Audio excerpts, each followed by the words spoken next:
Welcome back to Everything Weapons channel. Americans are famously protective of the right to own guns. That right is tied to the Second Amendment. So what can regular civilians legally own in the United States? Today we're running through common firearm categories and the most recognizable models in each one. This is a federal baseline. State laws can add extra restrictions. Alright, let's roll. First up, handguns. Glock 17, introduced in 1982, a semi-auto pistol in 9x19mm parabellum. This is the polymer frame classic that helped set the modern standard. People love it for reliability, simple handling, and Glock's safe action system. It ships with a standard 17-round magazine, which is part of the appeal.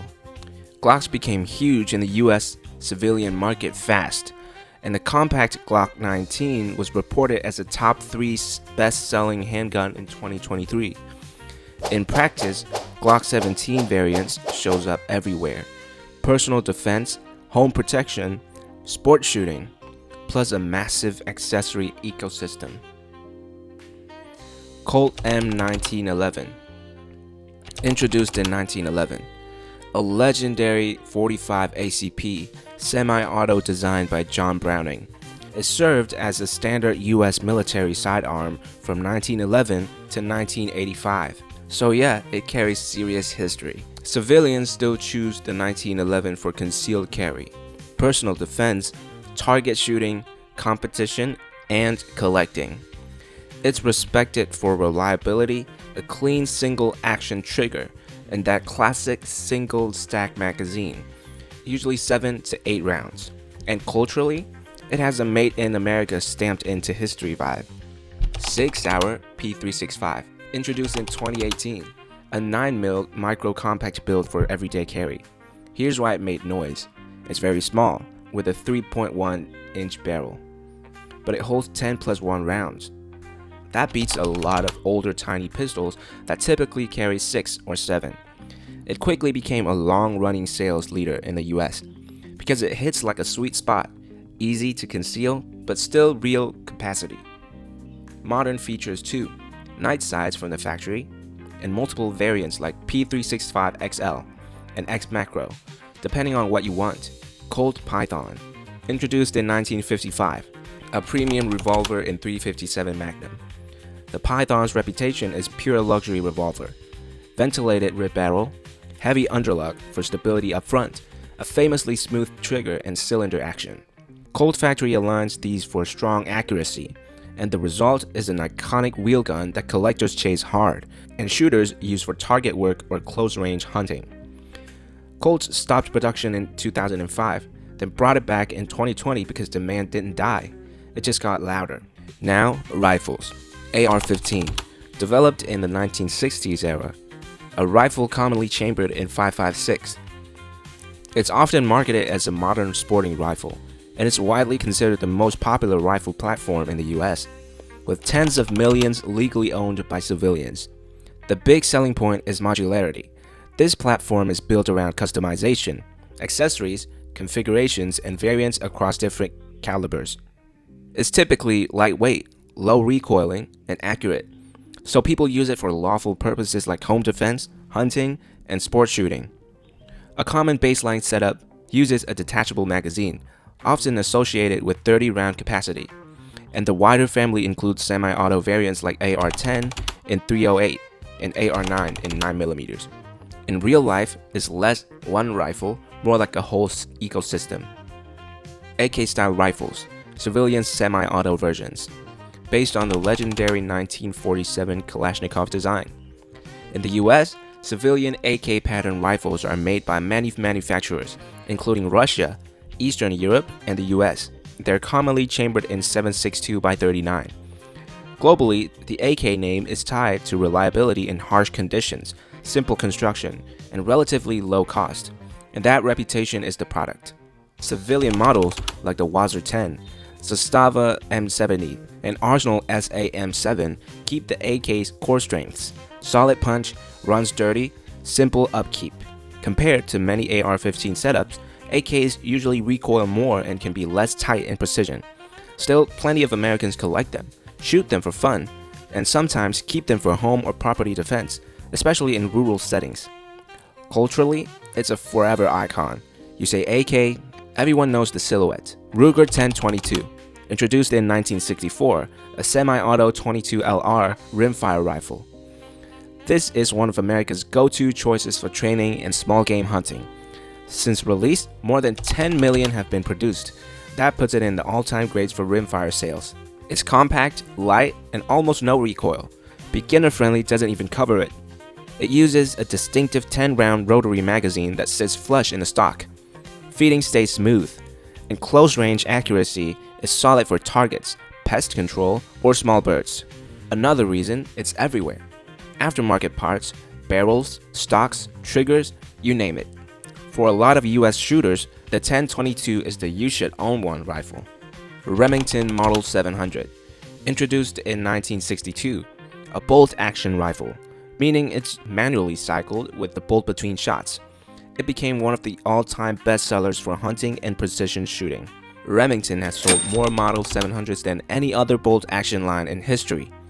The design is famous for strength and consistency, including the 3 rings of steel concept around the cartridge head, and it comes in a wide range of calibers, from .223 Remington and .243 Winchester, up through .308 Win and .30-06 Springfield.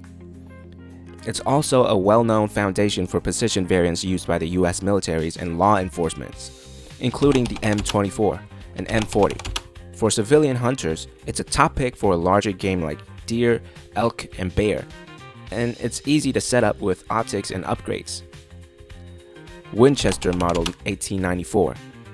Introduced in 1894, a classic lever-action rifle, loaded and cycled with the lever. The Model 1894 is often described as the most successful lever-action rifle ever made, with over 7.5 million produced from 1894 to today.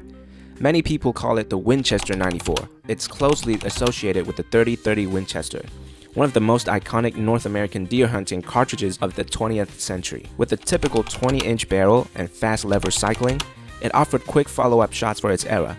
Enough power at close range to mid-range, perfect for thick woods hunting or farm defense.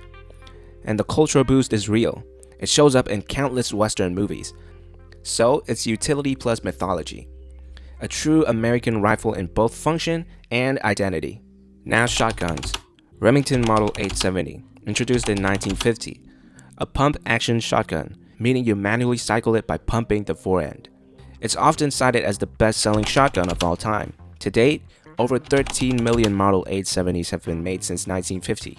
Its reputation is built on toughness and reliability. The receiver is steel.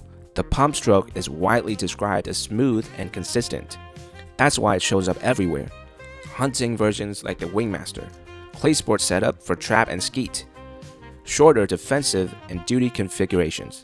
It's even seen military use in certain roles, including Mk1.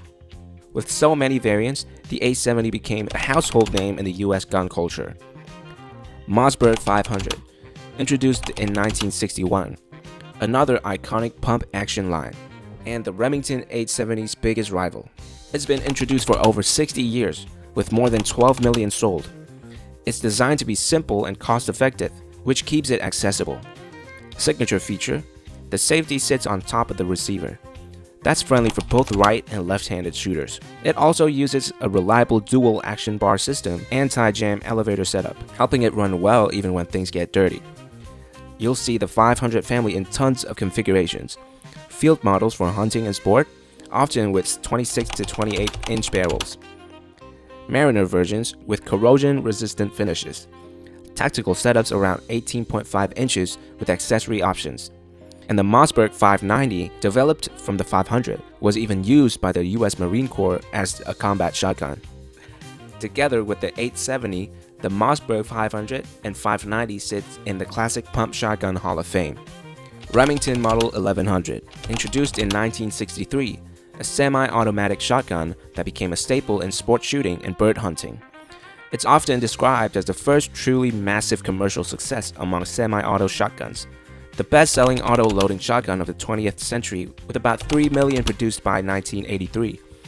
It uses a gas-operated system to cycle the action, which reduces felt recoil compared to older designs that relied more on recoil operation.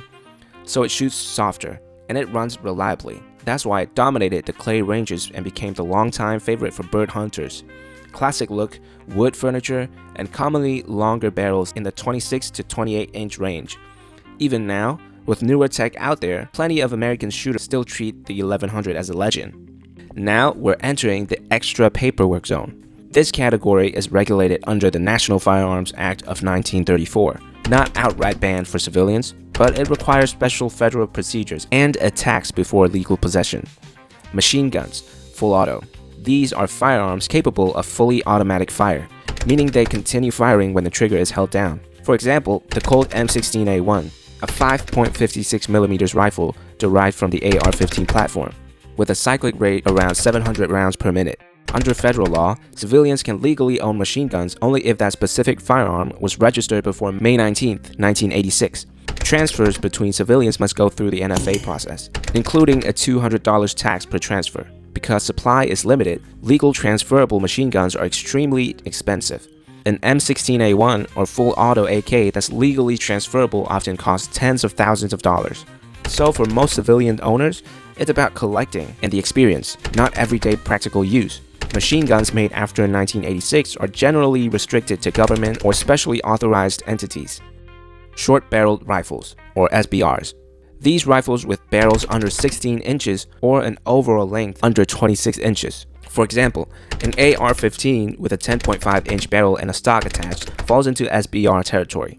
Civilians can legally own SBRs, but they require NFA registration, typically using Form 1 or Form 4, and a federal NFA tax that's currently $0 before lawful manufacture or transfer. SBRs are popular because they're compact and easier to maneuver. People use them for range shooting, collecting, and close-range defensive roles. Note, suppressors are also NFA items, and in practice, suppressors and SBRs are among the most commonly owned NFA categories. Short-barreled shotguns, SBSs. These are shotguns with barrels under 18 inches or an overall length under 26 inches. For example, a Remington 870 cut down into a 14-inch barrel is legally treated as an SBS. Like SBRs, SBS ownership requires NFA registration and the same kind of added federal controls. Historically, short-barreled shotguns were tied to gangster-era imagery, which is one reason they were regulated under the NFA in 1934. Today, some enthusiasts still legally own unusual SBS-style models for collecting or specialized training. Example, the Serbu Super Shorty, a 12 Glock with 6.5-inch barrel, often classified as an AOW, any other weapon. Statistically, SBS ownership is fairly common among NFA categories, though less widespread than suppressors and SBRs. In most states, SBS can be legal for civilians as long as the required federal process is followed. Now, the question everyone asks, what about the truly heavy stuff? Even in the US, some items are nearly impossible for civilians to own, or only possible in rare, tightly controlled situations. Things like modern heavy machine guns, anti-armor weapons, and military-grade explosives don't fall into normal gun ownership. They're treated more like destructive devices and regulated extremely hard. Here's the twist that surprises people. Flamethrowers. At the federal level, a flamethrower generally isn't considered a firearm because it doesn't fire a projectile using an explosive. So federal law doesn't automatically ban them the way people assume. Elon Musk even sold thousands of not-a-flamethrower units publicly. But states can add their own rules. Some states, like California or Maryland, have laws that restrict or ban flamethrowers. And even where something is technically legal, using it irresponsibly is a fast track to major trouble. As for things like modern heavy machine guns, rockets, anti-tank launchers, grenades, mines, and similar military explosives, for ordinary civilians, that's basically a hard no. You can't just walk into a store and buy an RPG or a Stinger. And if you see someone online owning a tank or firing old artillery-looking gear, it's often demilitarized, disabled, or tied to a very specific collector compliance. So here's the big picture. In the United States, a law-abiding citizen can legally own everything from a small handgun to a powerful semi-auto rifle, and even certain special items like suppressors or older registered machine guns, as long as they follow the required legal process. The laws can feel open, but there's also a serious control framework meant to keep guns out of the wrong hands, and to keep truly extreme weapons from becoming common. Now I want to hear from you. If you had the chance, which gun on this list would you want to own the most? Or what category should I cover next? Drop it in the comments. I read them all. Alright, that's it for today. See you in the next one.